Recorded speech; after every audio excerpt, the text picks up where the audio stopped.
부동산 관련해서 한 말씀 드리겠습니다.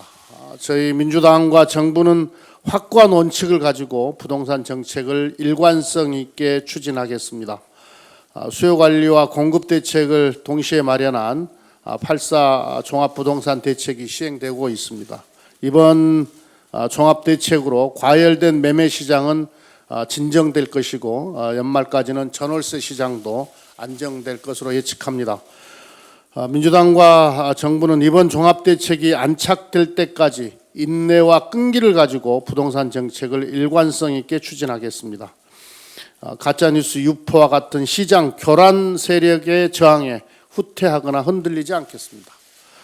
수도권 하반기 아파트 입주 물량은 11만 세대로 예년보다 17%가량 많습니다. 서울 주요 지역 임대차 시장의 구조적 특성상 전월세 전환도 급속히 이루어지지 않을 것입니다. 당과 정부는 실수요자인 젊은 층의 내 집 마련을 위해 생애 최초 특별 공급을 민영주택까지 확대하고 생애 최초 특별 공급과 신혼부부 특별 공급의 소득 요건을 완화했습니다. 향후 수도권에 공급될 신규 주택 총 127만 호 중 상당수의 주택이 생애 최초 구매자 또는 청년, 신혼부부에게 돌아갈 것입니다. 당과 정부는 단기적으로 전월세 임대차 시장의 안정을 위해 시장 모니터링을 강화하겠습니다. 8.4 대책 시행 이후 전월세 시장에 나타나는 다양한 사례들을 분석하고 종합할 것입니다. 투기 세력의 교란 행위에는 행정력을 동원해 엄정하게 대처할 것입니다. 이 과정에서 선의의 피해자들이 발생한다면 구제할 수 있는 충분한 보완책도 함께 마련하겠습니다. 주택담보대출 금리와 연계하여 전월세 전환율을 조정하는 등 전월세 전환을 최소화하고 전월세 전환으로 인한 부담이 임차인에게 전가되는 일이 없도록 당정 간 협의를 거쳐서 보완책을 마련하겠습니다.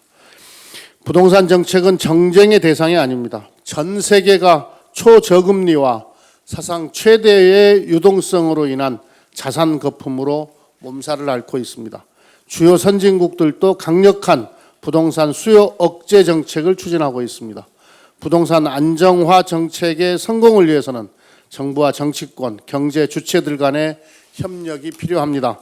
민주당과 정부는 투기 근절, 다주택자 부담 강화, 무주택 실수요자 지원이라는 부동산 안정화 3원칙을 긴 호흡을 가지고 일관성 있게 추진해 나갈 것입니다.